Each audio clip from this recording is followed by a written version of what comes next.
당근이 몸에 좋다는 사실은 이미 다들 알고 계시잖아요. 몸에 좋다는 당근도 먹는 방법과 함께 먹는 음식에 따라서 몸에 독이 될 수도 있고 보약이 될 수도 있다는 사실도 알고 계시나요? 당근과 함께 먹으면 보약이 되는 음식과 당근을 드시는 방법, 그리고 당근을 제대로 먹을 때 나타나는 놀라운 효능까지 당근에 대한 것을 알려드릴게요. 그리고 연예인이 3주 동안 11kg 감량했다고 하는 당근 다이어트 방법도 영상 뒷부분에 있으니 끝까지 시청해주세요. 그럼 당근에 대한 모든 거 바로 시작할게요. 당근의 대표적인 효능은 베타카로틴이죠. 베타카로틴은 채소를 노란색, 주황색, 빨간색이 되도록 하는 성분이고 대표적인 항산화 물질이죠. 항산화 작용을 한다는 것은 항염증 작용을 한다는 거고, 항염증 작용을 한다는 것은 항암 작용까지 이어질 수가 있죠. 당근의 첫 번째 효능은 눈 건강을 좋게 한다는 거예요. 당근의 베타카로틴이 우리 몸속에 들어오게 되면 비타민 A로 전환이 되는데, 이 비타민 A는 눈 건강을 좋게 하는 성분이죠. 당근을 드시면 눈이 좋아진다는 말 많이 들어보셨잖아요. 눈 건강을 위해서 루테인을 드시는 분들도 많아지고 있죠. 그렇다면 눈에 좋다는 루테인 영양제를 먹는 것과 당근을 먹는 것은 어떤 차이가 있을까요? 영양제와 당근에는 모두 비타민 A, 루테인, 지아잔틴 등등이 들어있어서 시력을 유지하고 눈의 노화를 방지해주고 황반 변성 등의 질환도 예방해주죠. 당근에는 여기에 비타민 C, K 그리고 필수 미네랄이 더 들어있어요. 항산화 효과나 뼈 건강에도 도움을 받을 수는 있죠. 우리가 혈액순환이 잘 안 될 때는 루테인 영양제를 드신다고 해도 효과에 한계가 있을 수 있어서 평소에 당근을 조금 더 추가로 드시는 것을 추천해드리죠. 당근의 효능은 또 노화 방지가 있죠. 이것도 베타카로틴의 효능과 관련이 있는데, 노화가 많이 된다는 것은 몸에 산화가 되고 염증이 많아진다는 건데, 염증이 몸 안에 곳곳에서 문제를 일으키게 되는 거죠. 이런 염증을 없애주는 것이 바로 노화를 방지하는 일 중에 하나인데, 당근의 베타카로틴과 비타민 C는 강력한 항산화 작용으로 염증도 없애주고 노화를 방지해주는 데도 도움을 줄 수가 있죠. 세 번째 당근의 효능은 장을 건강하게 하고 당뇨를 예방한다는 거죠. 요즘에 당근 주스 많이들 드시고 계시는데 착즙해서 드시는 분들도 많으시잖아요. 약간 아쉬운 거는 착즙하고 남은 그 찌꺼기는 모두 버린다는 거죠. 당근은 사실 식이섬유 폭탄이라고도 할 수 있는데, 당근의 베타카로틴이 혈액 내의 염증을 제거하고 식이섬유는 장 쪽에 노폐물을 제거하는 역할을 해줘요. 장 속에 유산균이 살아가려면 유산균에 먹이가 있어야 되는데, 이 먹이를 프리바이오틱스라고도 불리죠. 그리고 이 프리바이오틱스의 역할을 해주는 게 바로 당근의 식이섬유고요. 또한 식이섬유는 당을 흡착해서 배출해주는 효능도 있어요. 이 효능은 당이 우리 몸에 흡수되는 속도를 늦춰주기 때문에 혈당이 급격하게 오르는 것을 막아주게 되죠. 이런 과정은 당뇨를 예방하는데 아주 탁월한 효능을 발휘하는 거죠. 네 번째 당근의 효능은 암을 예방하는 거예요. 암이 발생하는 여러 이유 중 하나는 염증이 계속해서 발생하기 때문인데, 폐에 염증이 반복해서 발생하면 폐암이 될 가능성이 높고, 위에 염증이 반복해서 발생하면 결국에는 위암이 될 가능성이 높아지는 거죠. 또 한 가지 경우에는 혈액순환이 잘 되지 않는 곳에 암의 확률이 높아진다고 해요. 혈액순환이 잘 되지 않게 되면 영양분이 잘 전달되지 않고 문제가 생겨도 회복이 더디거나 악화가 될 가능성이 높아져 결국 암으로 발전하게 된다는 거예요. 이러한 문제들을 해결해주는 게 바로 항산화 성분이고, 당근의 베타카로틴이 강력한 항산화 작용을 해서 암을 예방하는 데 도움을 줄 수 있다는 거죠. 간혹 흡연을 하시는 분들이 베타카로틴을 섭취하면 폐암의 발병률이 높아진다고 해서 당근 섭취를 꺼려 하시는 분들이 있는데, 암 발생과 당근과는 아무런 관련이 없어요. 폐암이 발생했던 실험군은 당근을 섭취한 것이 아니라 베타카로틴 영양제를 섭취한 것이었고, 당근을 섭취한 실험군은 오히려 암 발병률이 낮았다는 연구 결과도 있어요. 다섯 번째 당근의 효능은 치매 예방이죠. 베타카로틴은 뇌혈관에도 작용을 하게 되는데, 뇌혈관에 쌓이는 베타 아밀로이드를 제거해서 뇌신경을 활성화시켜주는 역할을 해줘요. 이렇게 뇌신경이 활성화되면 기억력과 학습 능력이 향상되고 치매를 예방할 수 있게 되죠. 치매는 발병이 되면 치료하는 것은 거의 불가능해서 예방이 정말 중요한데, 치매를 예방하는데 가장 중요한 게 혈관을 깨끗하게 하는 거예요. 당근의 베타카로틴이 혈관을 깨끗하게 해주는 요정이 있으니 당근을 매일 하나씩 꾸준히 섭취해서 치매를 예방하는데 도움을 받으시길 추천드릴게요. 여섯 번째 당근의 효능은 바로 다이어트에 효과적이라는 건데, 여성 연예인이 당근 다이어트로 3주 동안 11kg를 감량한 사실도 있는데, 이런 효과를 누릴 수가 있는 이유가 당근에 함유된 식이섬유 때문이에요. 풍부한 식이섬유는 포만감을 주고 섭취한 당 성분과 지방 성분을 배출시켜주는 역할을 하기 때문에 다이어트에 탁월한 효능이 있죠. 그러면 연예인이 활용했던 당근 다이어트 레시피를 알려드릴게요. 당근을 잘 씻어서 잘게 채를 썰어주고, 당근 한 개에 소금 한 스푼 넣어서 10분 정도 절여주고, 절인 물은 꼭 짜서 버려주죠. 그리고 올리브 오일과 식초에 버무려서 밀폐 용기에 담아 냉장고에서 한 두세 시간 정도 숙성하신 뒤에 드시면 돼요. 먹을 때는 사과채를 썰어서 함께 드시면 더욱 맛있게 드실 수가 있고, 이렇게 좋은 당근도 먹는 방법에 따라서 효과를 10배 이상 늘릴 수도 있고, 함께 먹으면 더욱 좋은 음식들이 있는데, 우선 당근을 드실 때 다이어트가 목적이라면 생으로 드시는 게 가장 효과가 좋아요. 다만 식이섬유는 소화가 잘 되지 않기 때문에 장이 안 좋으신 분들은 익혀서 드시는 걸 추천드리고요. 당근을 드실 때는 껍질까지 함께 드시는 걸 추천드리죠. 당근의 영양 성분은 껍질에 가장 많이 함유가 되어 있는데, 당근의 베타카로틴은 지용성 성분이죠. 지용성이라는 것은 기름에 잘 녹는다는 건데, 베타카로틴 성분을 잘 흡수하기 위해서는 기름과 함께 섭취하는 것이 좋아요. 오메가3가 풍부한 올리브유나 들기름, 아마씨유 같은 기름을 사용하시면 좋고, 이렇게 기름을 사용해서 살짝 익혀 드시게 되면 생으로 드셨을 때 10% 정도 흡수되는 베타카로틴을 70% 정도 흡수할 수 있게 되는 거죠. 엄청난 차이죠. 기름에 볶을 때 주의사항은 너무 오래 익히지 말고 살짝만 익혀 드시는 게 좋아요. 너무 오래 볶으면 오메가3를 함유한 기름도 산패가 돼서 문제가 될 수 있기 때문이에요. 다음으로 함께 드시면 좋은 음식을 알려드릴 건데, 몇 년 전부터 유행하고 있는 주스 있잖아요. 그 ABC 주스.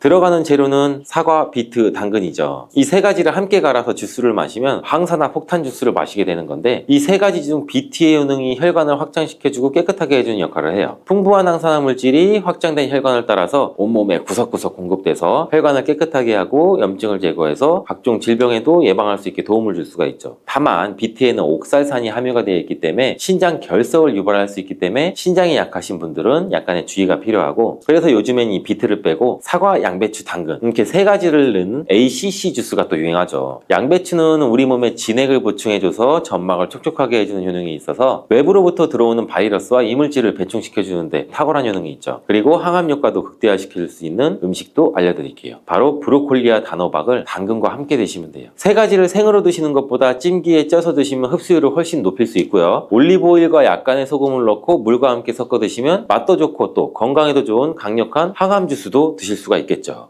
들깨를 이렇게 드시면 당뇨와 혈당이 싹 사라지고 치매도 예방할 수 있습니다. 들기름, 들깨하면 무엇이 생각나시나요? 들기름에 북어와 미역을 구수하게 볶아 시원한 북어 미역국을 끓여 먹어도 정말 맛이 있죠? 건강에도 좋다는 이 들기름과 들깨를 잘못 먹으면 암에 걸리고 혈관 건강에도 악영향을 줘서 치매도 유발할 수 있다는 사실 알고 계셨나요? 들깨의 효능과 어떻게 먹을 때 건강을 해쳐서 암에 걸리고 또 치매를 유발하는지, 그리고 어떻게 먹는 것이 건강하게 먹는 방법인지, 어떻게 보관하는 것이 가장 좋은 방법인지 들깨에 대한 모든 것을 알려드릴게요. 나이가 들면서 산책하기도 힘들고 관절이 쑤시고 무릎 통증 때문에 힘드시지 않으신가요? 들깨의 첫 번째 효능은 바로 관절염에 좋다는 것입니다. 무릎이나 관절 통증 때문에 병원에서 진통제들 처방받으시잖아요. 이때 처방받는 진통소염제의 역할은 몸속에 프로스타글란딘이라는 물질의 생성을 억제해서 통증을 막아주는 건데요. 들깨 속에는 식물성 오메가3 지방산인 알파리놀렌산이 함유되어 있는데, 체내에서 염증을 일으키는 프로스타글란딘의 생성을 억제하는데 아주 좋은 효능을 발휘합니다. 우리가 오메가3를 먹는 이유 중에 하나도 혈관 건강이나 피를 맑게 해준다, 이런 역할도 있지만 몸속에 미세한 염증 등을 잡아주는 역할도 있어서 드시는 분들도 많거든요. 들깨가 바로 이런 염증 유발 물질을 억제해줘서 진통 역할을 한다는 겁니다. 그리고 들깨의 두 번째 효능은 바로 뼈 건강에 도움을 주는 건데요. 들깨는 관절염과 무릎 통증을 완화시켜주는 성분이 들어있을 뿐만 아니라 뼈 건강에도 도움을 주는 식품입니다. 칼슘 함량이 아주 높기 때문인데요. 들깨 100g에는 390mg 정도 되는 칼슘이 함유되어 있어서 뼈 건강에 아주 도움을 줄 수 있는 좋은 식품입니다. 그래서 들깨를 꾸준히 섭취하면 골다공증 예방에도 참 좋고요. 골다공증은 중년 이후에 노화가 진행될 때 영양의 불균형이 생기면서 많이 발생할 수밖에 없는데요. 여성의 경우는 폐경 이후가 되면 골밀도가 많이 떨어지면서 골다공증이 흔하게 발생하게 됩니다. 노인의 골반, 골절 같은 경우에는 65세 이상은 30%가 1년 내에 사망할 수 있고, 또 80세 이상은 50%가 2개월 내에 사망을 할 수가 있기 때문에 노인이 될수록 뼈에 대한 관리가 매우 중요한데요. 골다공증의 관리는 뼈 건강을 유지하고 골절 위험을 줄이기 위해서 중요합니다. 그렇다면 이 뼈 건강을 위해 들깨를 꾸준히 드셔보시는 게 좋겠죠. 나이가 들면서 깜빡깜빡하는 일이 잦아지고 기억력도 떨어져서 고민되시는 분들 많으실 텐데요. 이제 걱정하지 마세요. 세 번째 들깨의 효능이 바로 뇌 건강, 뇌 신경을 튼튼하게 해주고 기억력을 높여주며 치매를 예방하는 데 도움을 주는 겁니다. 이렇게 좋은 효능이 있는 이유는 아까 말씀드린 들깨에 오메가3가 풍부하게 함유되어 있기 때문입니다. 오메가3는 등푸른 생선에 많이 함유되어 있다고 알고 계시죠? 이것은 동물성 오메가3이고요. 식물성 오메가3인 알파리놀렌산이 들깨에 많이 함유가 되어 있습니다. 들깨에 함유된 지방산 중에서 60%가 바로 알파리놀렌산입니다. 이 이 알파리놀렌산은 뇌신경 보호에 아주 탁월한 효과가 있는데요. 어떻게 뇌신경을 보호하는지 알려드릴게요. 뇌신경에 염증을 일으켜서 망가뜨리는 사이토카인이라는 물질이 있습니다. 이러한 사이토카인 물질의 분비를 감소시켜 줄 수가 있고요. 또 알츠하이머 치매 환자의 뇌에서 많이 발견되는 비정상적인 단백질인 베타 아밀로이드도 이 바로 알파리놀렌산이 감소시켜 줄 수가 있기 때문입니다. 참치에 많이 들어있다는 DHA 성분 들어보셨죠? DHA가 대표적인 뇌 기능을 강화하는 물질인데요. 이 DHA가 기억력을 높이는 데 도움을 주고 학습 능력 또한 좋게 한다고 많이 알려져 있죠. 이 DHA는 체내에서 합성이 되지가 않기 때문에 우리가 식품으로 꼭 섭취를 해야 합니다. 들깨에 함유된 알파리놀렌산이 몸에 흡수가 될 때 바로 이 DHA로 전환이 되게 되는데요. 어린이 전용 오메가3 같은 경우에도 성인보다는 EPA보다 이 DHA 함유량이 높은 영양제들이 많죠. 들깨가 뇌신경과 뇌 건강에 좋은 이유가 바로 이것입니다. 네 번째 들깨의 효능은 심장을 건강하게 하고 혈관의 노화를 막아주는데 도움을 주는 겁니다. 알파리놀렌산이 체내에 흡수될 때 DHA로 변환된다고 말씀드렸죠. 그뿐 아니라 EPA로도 바로 변환이 되는데요. 이 EPA가 어떤 역할을 하냐 하면 바로 혈소판의 응집을 억제해서 혈관에 혈전이 생기는 것을 방지해주는 효능이 있습니다. 그리고 혈관을 튼튼하게 하는 효능과 혈액의 중성지방 그리고 나쁜 콜레스테롤인 LDL을 낮춰주고 좋은 콜레스테롤인 HDL을 높여주는 역할을 하게 됩니다. 미국의 심장협회에서는 허혈성 뇌졸중, 심장마비로 인한 돌연사, 관상동맥질환 등의 위험을 감소시키기 위해서 매주 1, 2회 이상 오메가3 지방산이 풍부한 등푸른 생선을 섭취하는 것이 도움을 준다고 발표했습니다. 그런데 이 오메가3 지방산의 함량을 살펴보면 100g당 오메가3 지방산의 함량이 연어에는 약 11.5g, 고등어에는 9.9g, 그리고 들깨에는 무려 63.1g이나 함유되어 있습니다. 정말 많이 함유되어 있죠. 들깨에는 연어에 비해서 약 5배 이상의 고함량이 들어있다는 것입니다. 그래서 들깨를 꾸준히 드셔서 혈관도 건강하게 하고 심장 또한 튼튼하게 유지해 보시기 바랍니다. 다섯 번째 들깨의 효능은 바로 변비에 좋다는 건데요. 들깨의 껍질에는 식이섬유가 아주 풍부합니다. 들깨 100g에는 18g 정도로 풍부한 식이섬유가 함유되어 있습니다. 이 식이섬유가 장내에서 수분을 흡수를 하게 되는데요. 수분을 흡수해서 대변을 무르게 만들어주고 장운동도 촉진을 시켜서 변비를 예방하는 데 도움을 주는 겁니다. 또한 불포화 지방산이 풍부한데요. 들깨에 함유된 리놀렌산이 대장의 염증을 억제할 수가 있고 변비로 인해서 발생할 수 있는 여러 대장 질환 또한 예방하는 데 도움을 줄 수가 있습니다. 여섯 번째 들깨의 효능은 바로 췌장을 건강하게 하는 데 도움을 준다는 것입니다. 들깨에 풍부하게 함유된 루테올린이라는 성분이 있는데요. 이 성분이 몸 안에서 인슐린에 대한 반응도를 높이는 기능을 하게 됩니다. 이게 어떤 말씀이냐 하면 췌장에서 인슐린을 조금만 분비하게 돼도 몸 안에서 이 인슐린이 작용을 잘 하기 때문에 혈당이 급격히 올라가는 것을 막아줄 수가 있고 이렇게 되면 췌장에서 인슐린 분비를 줄일 수가 있습니다. 이렇게 췌장의 부담을 많이 덜어줄 수가 있다는 것이고요. 루테올린을 통한 인슐린 반응도가 높아지면 당뇨도 예방할 수가 있고 혈당 조절에도 많은 도움을 받을 수가 있습니다. 일곱 번째 들깨의 효능은 알레르기성 질환을 예방하는 데 도움을 주는 겁니다. 들깨에 오메가3 지방산이 많이 함유되어 있다고 말씀드렸죠. 이 오메가3 지방산이 염증을 억제하고 면역력을 강화시키는 효과가 있어서 알레르기 증상도 예방하고 완화시키는 데 도움을 줄 수가 있습니다. 그리고 또 비타민 E가 풍부하게 함유되어 있는데요. 비타민 E는 항산화 작용이 뛰어나고 알레르기 반응을 일으키는 물질인 히스타민의 분비를 억제하는 효과가 있습니다. 알레르기에 처방받는 항히스타민제와 비슷한 기전이라고도 어찌 보면 볼 수가 있고요. 여덟 번째 들깨의 효능은 빈혈에 좋다는 것입니다. 들깨 100g에는 철분이 약 14mg 정도 함유가 되어 있는데요. 이는 시금치의 약 2배에 해당이 됩니다. 시금치보다도 철분 함량이 높아서 빈혈에 도움을 줄 수 있고 그뿐 아니라 들깨에 함유된 비타민 B12는 조혈작용을 도와주는데요. 조혈작용이란 혈액 속에 혈구를 만들어내는 과정을 말합니다. 빈혈이 있는 분들이 들깨를 꾸준히 드셔보시면 빈혈을 개선하는 데 많은 도움을 받을 수가 있는 것이고요. 그런데 이렇게 좋은 들깨도 가장 취약한 단점이 바로 하나 있습니다. 그것은 열에 약하고 쉽게 산패가 될 수 있다는 것입니다. 일반적으로 홍들깨보다는 들기름으로 많이들 섭취하게 되는데요. 이 들기름을 짤 때 방법이 중요합니다. 보통은 200도 이상으로 들깨를 볶아서 기름을 짜게 되는데요. 이때 몸에 좋은 오메가3 지방산이 대부분 파괴가 됩니다. 그래서 들기름을 드실 때는 저온에서 압착한 기름을 사용하시는 것이 좋습니다. 저온 압착류 또는 생들기름이라고도 하는데요. 하는데요. 이 기름을 요리에 사용할 때도 열에 오랫동안 가열하지 마시고 요리가 끝나갈 무렵에 들기름을 넣어주시거나 먹기 직전에 드레싱을 해서 드시는 것이 좋습니다. 들기름은 또한 산패가 쉽게 될 수 있는데요. 들기름이 만약 산패가 되면 벤조피렌이 생성이 되게 되는데 이것이 바로 1급 발암물질에 해당이 됩니다. 만약 이 산패된 들기름을 지속적으로 드시게 되면 발암물질을 계속 먹게 되는 것이겠죠. 그래서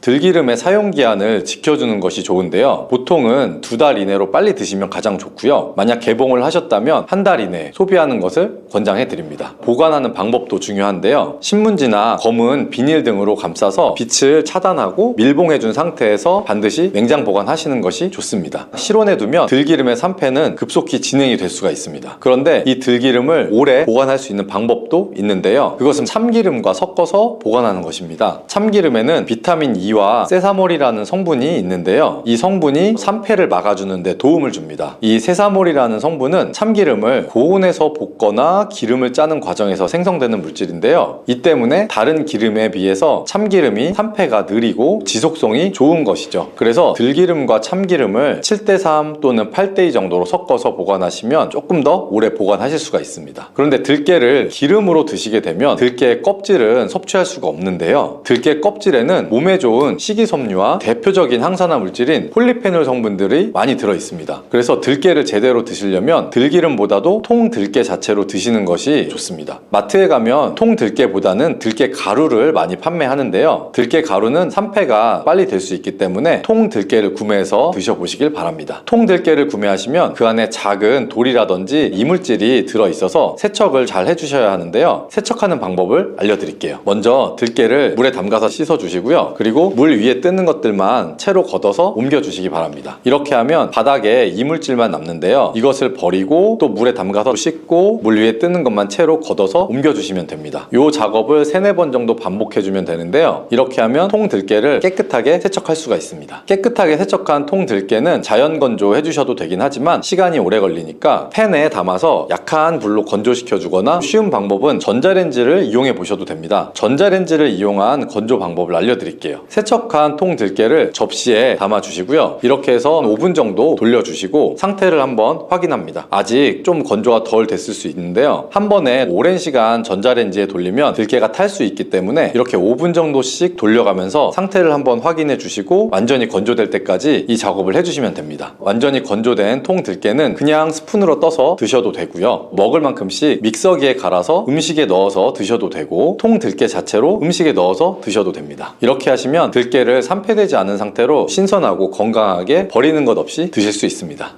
깻잎은 이렇게 드셔야 치매도 예방되고 뼈가 튼튼해질 수가 있어요. 식탁 위에 명약이라는 깻잎, 고기 쌈 싸 먹을 때도 먹고 깻잎 찜으로도 먹고 뭐 장아찌로도 먹고 여러 방법으로 많이들 드시고 계시잖아요. 이렇게 우리나라에서는 많이 드시는 깻잎인데 외국에서는 거의 드시지 않는데요. 깻잎은 우리나라에서 막 자주 드시는 채소라고 하는데 깻잎에 대해 그럼 얼마나 알고 계세요? 저희 어머니가 거의 7순이 가까이 되셨는데 평생 그렇게 깻잎을 많이 드셨는데도 깻잎이 얼마나 좋은 식품인지는 잘 모르시더라고요. 깻잎의 8가지 효능과 세척보관법 그리고 먹는 방법까지 깻잎에 대한 모든 것을 알려드릴게요. 나이가 들면서 기억력도 떨어지고 깜빡깜빡할 때가 많아서 혹시 치매 증상 아닌가 하고 걱정하실 때 많으시죠? 이제는 더 이상 걱정하지 마세요. 깻잎의 첫 번째 효능이 바로 치매 예방이에요. 깻잎에는 치매 예방 효과뿐만 아니라 항산화 항염증 효과가 있다고 알려진 로즈마린산 성분이 많이 함유가 되어 있어요. 로즈마린산은 다양한 식물에서 발견되는 생화학적 화합물로 1958년 이탈리아 과학자가 허브 식물인 이 로즈마리에서 처음으로 발견해서 로즈마린산이라는 이름을 붙였어요. 이 로즈마린산은 폴리페놀의 일종으로 깻잎에는 1g당 76mg의 로즈마린산이 들어있어서 로즈마리보다 약 7배나 많은 것으로 알려져 있죠. 이 로즈마린산은 뇌 속에 아세틸콜린이라는 성분이 분해되는 걸 막아주는데 아세틸콜린의 역할이 뇌 속에서 뇌신경세포 간의 정보를 전달해서 기억력, 인지 능력을 강화하는 기능을 하죠. 치매 환자는 이 아세틸콜린이 쉽게 분해돼서 치매 증상이 악화되는 경우도 많은데 깻잎 속의 로즈마린산이 이렇게 중요한 아세틸콜린을 보호하는 기능을 한다는 거죠. 또한 깻잎에는 비타민 A랑 A랑 C, E 등이 풍부해서 뇌세포의 손상을 막아주고 뇌의 노화를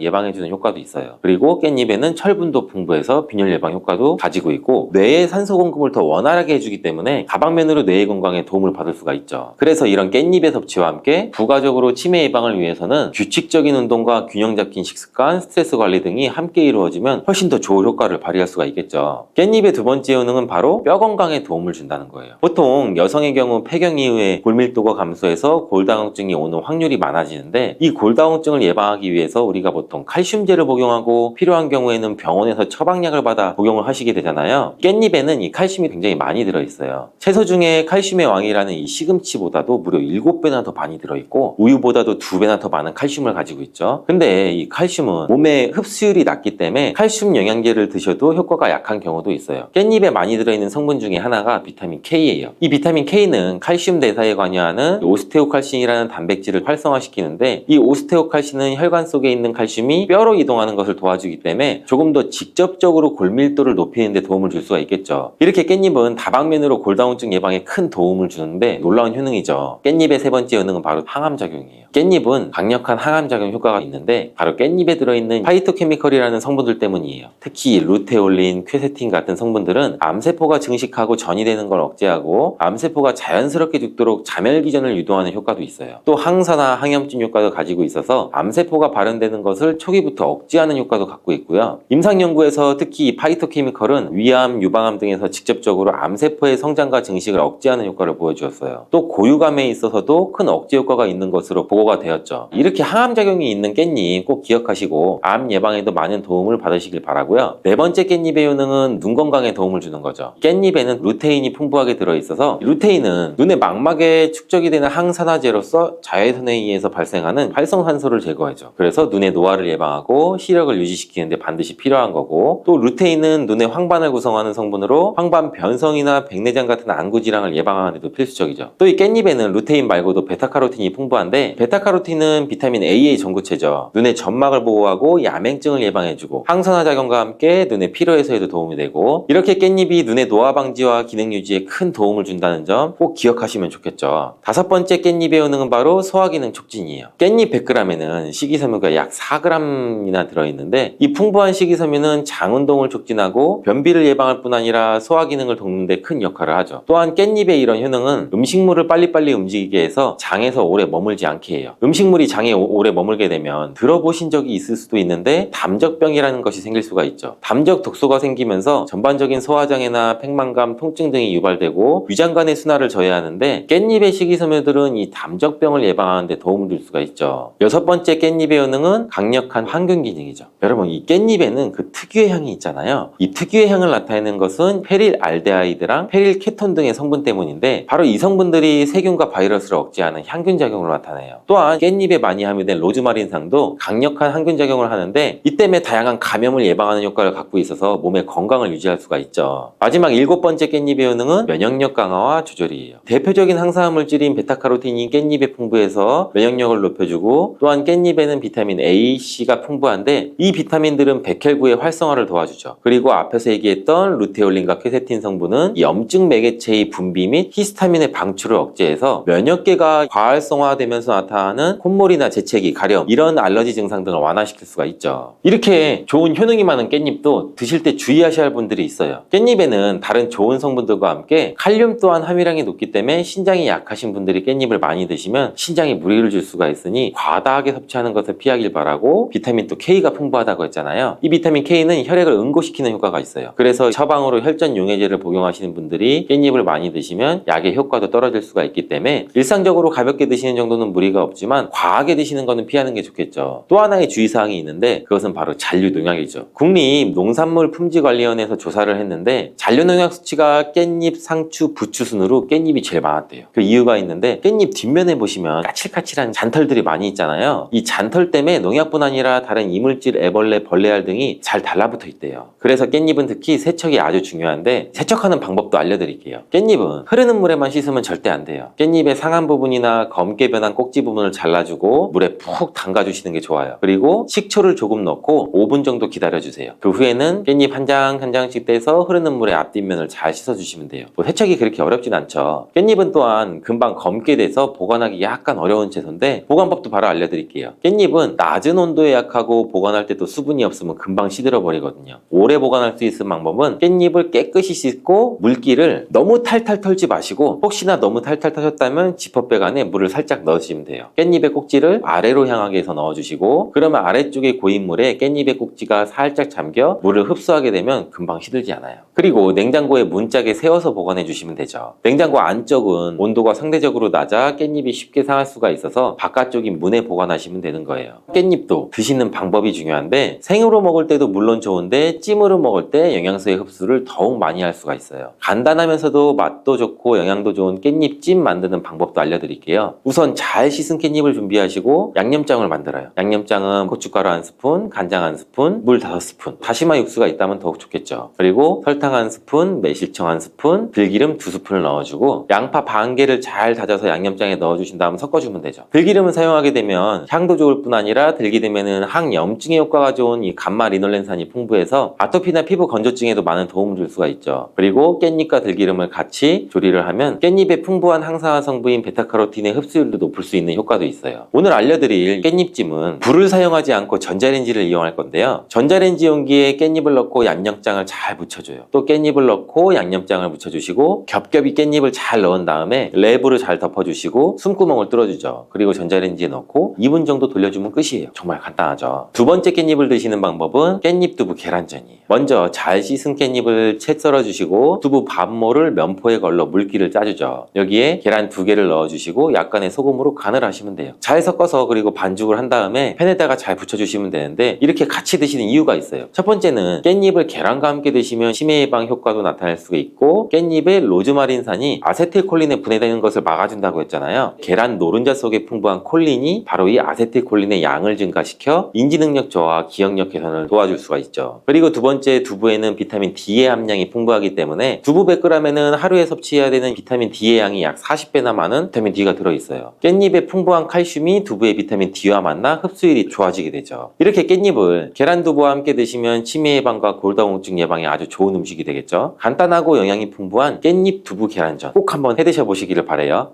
부추와 이것을 함께 드시면 죽어가던 혈관이 살아나고 치매가 예방돼요. 부추에는 항산화 성분과 각종 비타민, 칼슘, 칼륨, 미네랄 성분이 풍부해서 간 해독에 좋고 콜레스테롤을 낮추고 당뇨의 예방과 조절에도 도움이 돼요. 심혈관 질환도 예방하는 데도 탁월한 효능이 있는데 부추가 건강에 도움이 된다는 사실은 많은 분들이 알고 계시지만 부추의 효능에 대해 자세히 알고 계세요 혹시? 부추의 효능과 함께 드시면 보약이 되는 음식, 부추를 드실 때 주의할 점, 그리고 부추의 특별 조리법까지 모두 알려드릴게요.